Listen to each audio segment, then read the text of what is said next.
Good morning, afternoon, evening, whenever you're joining me. This is Dr. Jenkins. Here we are for our second lecture, second series on ergogenic aids. In the last video series, we talked about the chemical or pharmacological ergogenic aids, and this is just a continuation, but now we're going to be talking about the nutritional ones. So here we go. Let's just jump right in. Similar to what we did with the other ergogenic aids, we are just going to go one by one. You will not have to know all of these, but as always, I will let you know what you need to know, okay? Don't forget our definitions, that when we say it is a nutritional ergogenic aid, it's an ergogenic aid, which we know is something to improve performance. And nutritional means that it's some kind of byproduct of a nutrient, just as the name suggests. How about that? Okay, and as I've mentioned before, if you are an athlete participating in some kind of organization, NCAA is a great example because they have a lot of regulations. There's no reason why you can't be knowledgeable. The lists are out there of what's legal and what's not. You just have to know what it is. For each one, we'll talk about the same thing we talked about with the chemical ergogenic aid. So why not just jump right in? Okay, I'm jumping. Here we are. Now, see, if you got to meet me in person, or if those of you that have met me in person, you would see much more of this playfulness and excitability. It's much more difficult to get across through the internet when you can't see me, but that's okay, because I will try, no doubt. All right, I would like you to know some things about L-carnitine. You don't have to know the examples. It's just there to give you an example. Okay. You can read about the description. I'm going to talk a little bit more about it on the next slide. Let me just double check here. Right, okay. You can read about this stuff, which is interesting, but you don't have to know it. You can see that it's found in dairy products and red meat. It's made in our body as well, but a very small amount. And we store it in our skeletal muscle, which is very convenient for its purpose, but you don't need to know this. It's just extra. This came from your textbook if you're interested in some red meat and some dairy. Okay. All right. What is the proposed mechanism of action? Well, when we discuss this, I am going to rewind the tape. That's my rewind sound from the back in the day cassette tapes. Yes. Because I want to go back to what we talked about already. As I've said many times, it's beautiful when we create a course where things build upon each other. And this is another example. When we talked about burning fat for energy, we said that it was a long process, and we talked about 6 steps. And we can see those 6 steps here. What I want to remind you of is in this 5th step, where we have to transport those fatty acids into the muscle. What is one thing that is involved in that process? An enzyme called carnitine. So this can help us understand the mechanism of action. Here's an example of where we have something in our body, whether we make it or we get it through food, and our body creates it into an enzyme called carnitine. And in order to correctly, or I should say, in order to successfully metabolize fat for energy, we need that enzyme. This enzyme helps us burn fat for energy, so it gives our muscle cells energy. So what if I take a supplement that gives us more? If I have more of this, can I create more energy from oxygen, or from fat, excuse me. So that's the mechanism of action. Helps us transport these fatty acids into the mitochondria. So the proposed ergogenic aid is that it will allow us to burn more fat for energy. So I'd like you to know the things that I'm circling. This would, of course, benefit an endurance athlete the most because they're the ones that are going to be burning more fat for energy. There is also a proposed benefit to our high-intensity strength athletes that, as an indirect effect, it may delay fatigue and improve performance. I'm not going to ask you that one, but it is something out there. And I do want to point out, and I'm going to put a mark beside here, because I'd like you to know this is also something that is targeted to the masses, not necessarily athletes, as a way to help weight loss. Because if I can burn more fat to muscles, then I can lose more fat.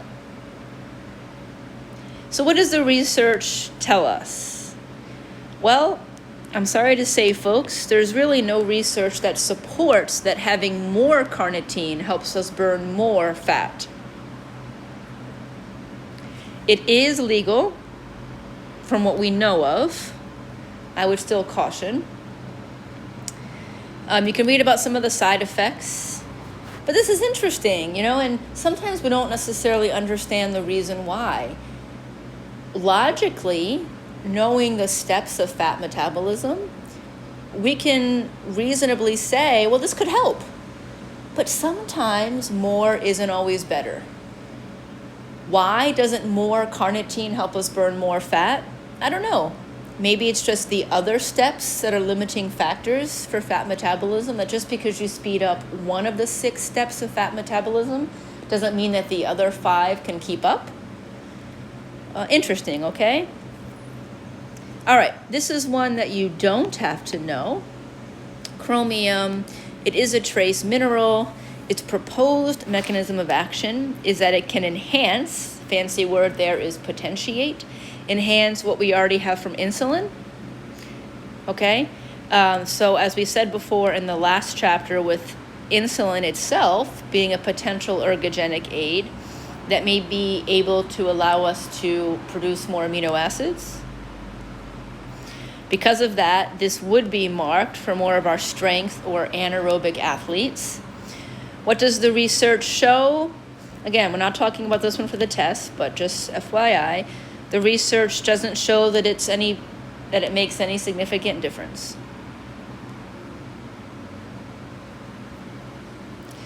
All right, I would like you to know coenzyme Q10. You can see some of the examples. Let me just peek ahead for 1 minute to make sure that, okay.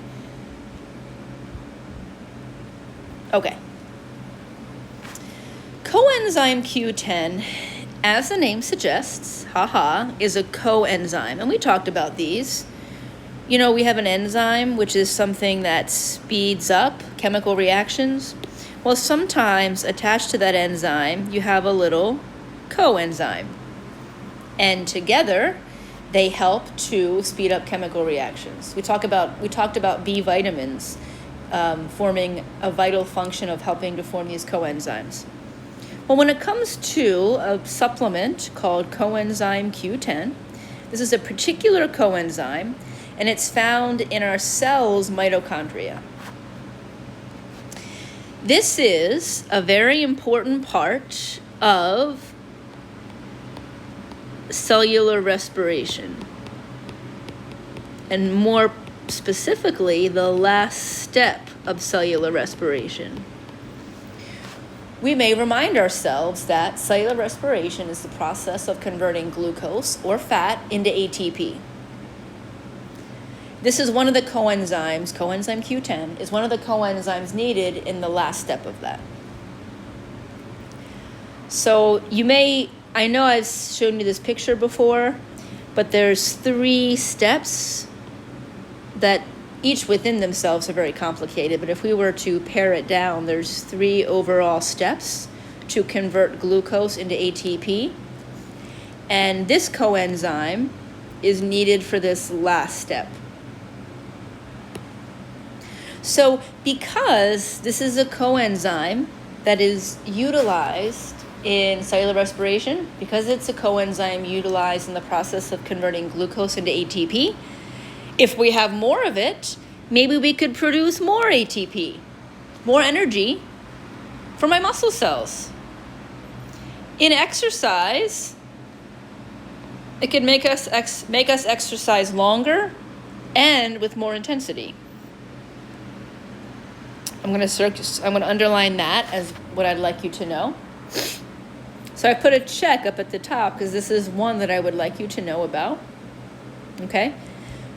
You can see some information here similar to many other ones that we've talked about, that this is something that is used in the medical field, but we're going to focus on its potential as an ergogenic aid to improve athletic performance. So what does the research say? Well, our scientific studies show that when you have two groups, one that takes it, one that doesn't, and you control for as much as you can, there is no significant improvement in the group that takes it.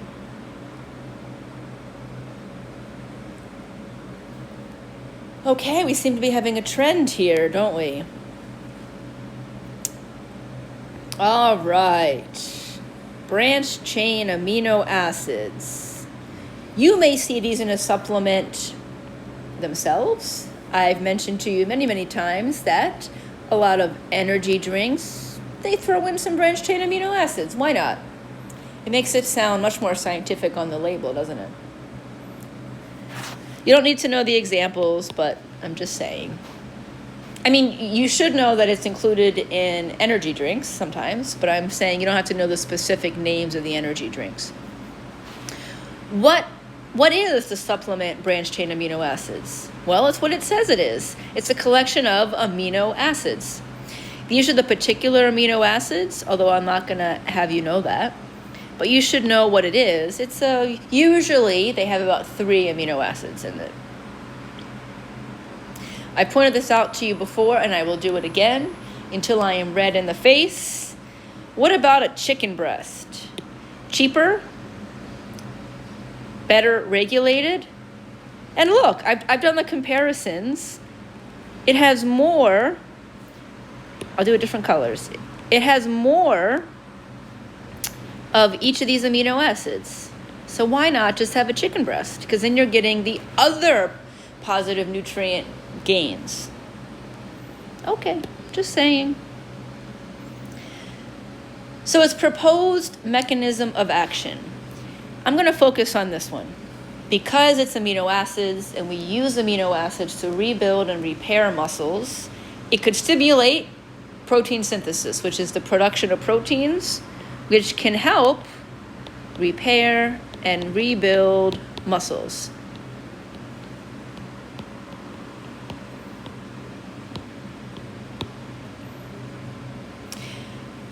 Some people will say, let's see, with more protein available, this particular function of repairing and rebuilding muscles will aid in recovery and could decrease fatigue. I think that's makes sense. And this is going to be more so marketed to our strength or anaerobic athletes.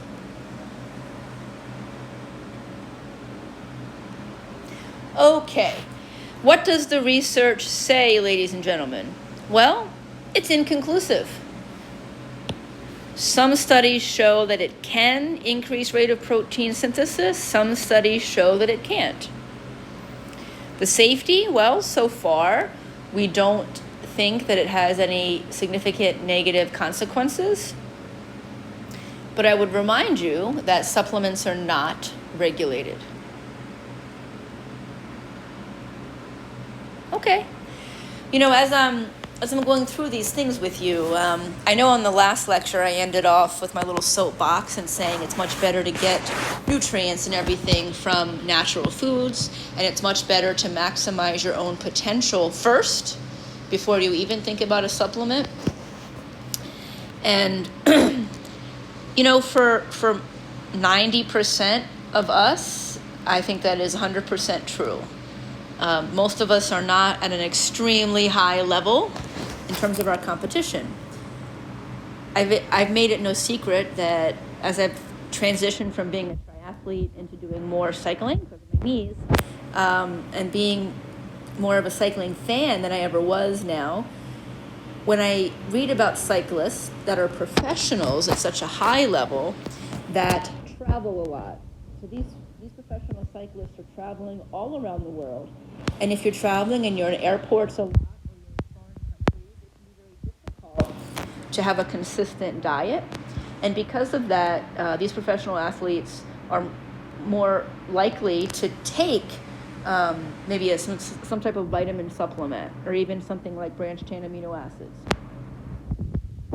So I'm not saying that there's never a place for it, but for most of us, I think it's better to maximize our own potential, but that's just my opinion. All right, let's talk about creatine. Everyone's probably heard of this. You can read about some of the examples.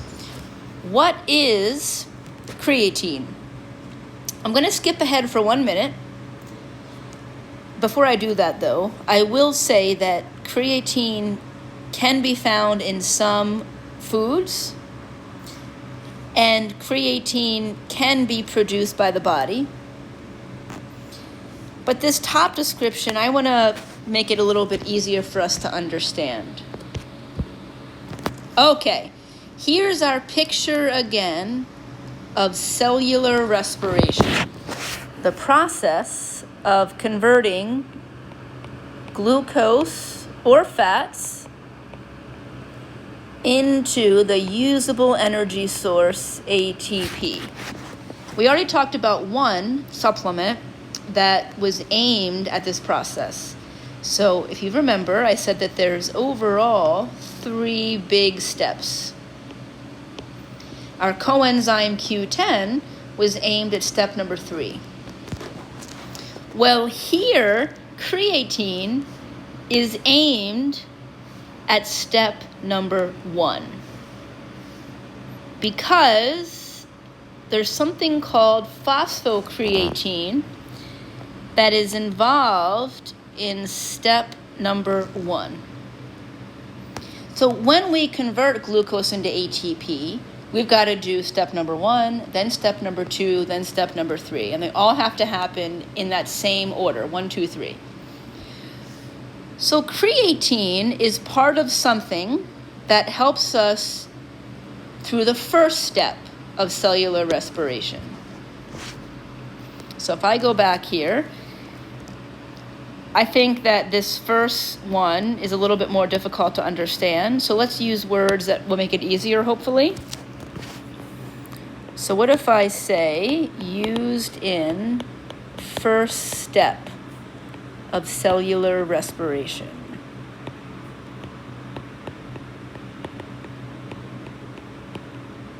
So this is something naturally in our body that is used in the first step of cellular respiration. Same idea, we need it naturally, but what if I have more? If I have more, is that going to help me produce more ATP?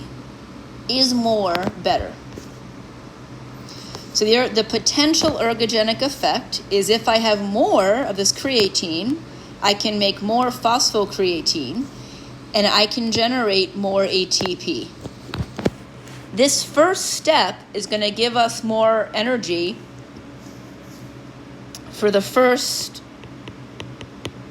about 10 seconds of exercise. So this is only going to benefit our strength athletes. And I'd like you to know these things that I'm talking about on this slide. Right? So because this is the first step, it's going to help our energy production in the very beginning. So because of that, it's only going to help our athletes that are doing short, high-intense bursts. And if I can, so let's say I'm doing a workout at the gym and I'm lifting weights. And let's say that I'm doing, a deadlift. And it takes me 10 seconds to get through 5 reps, right? Well, if I can even have 2 additional seconds of ATP worth of that first step, I could do a whole nother repetition of that deadlift. And that could overall help me build more muscle, right? So this is the proposed benefit Drum roll, please. What does the research say? Well, this is just a review of what I already said. Okay. What does the research say? Well, actually, it can give you an extra second or two of exercise in those first 10 seconds or so. So it can potentially help our anaerobic athletes, but not our aerobic. So as a cyclist, for example, me, this would not be of much benefit at all. But for a weightlifter, it could absolutely help. The short-term side effects appear to be minimal, and long-term, I think we're still learning. However, if taken in a reasonable amount, I think this is one that we can say for now, we know is pretty safe.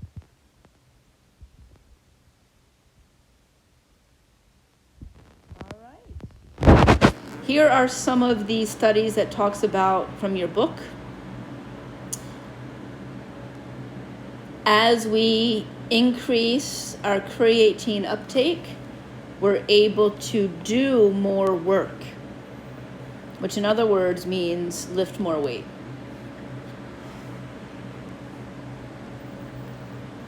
All right, you can read about some of this material. I'm not going to ask you these specific doses, but I like to give some information just so if there's people out there who choose to use it, I want to try and give them some more specifics. So this is a common regimen that's used. Okay. I've given you some more things. Okay, we're going to move on. All right. Pyruvate is one that I'm not going to ask you to know. But I just love science because check it out. That same picture of cellular respiration. Here we are at step number 1 again. In addition to needing phosphocreatine, there is something called pyruvate, and this is one of the substrates. So we first convert glucose into pyruvate, and then pyruvate eventually goes on to become ATP. So if we have more of this substrate, maybe we could produce more ATP. And we could conserve more glycogen. What does the research show? Mixed results. Some show it can help us with endurance capacity a little. Some show that it doesn't. But again, that's not one that I'm going to ask you. All right. I'm going to pause here and we're going to come back for our second video to finish them off.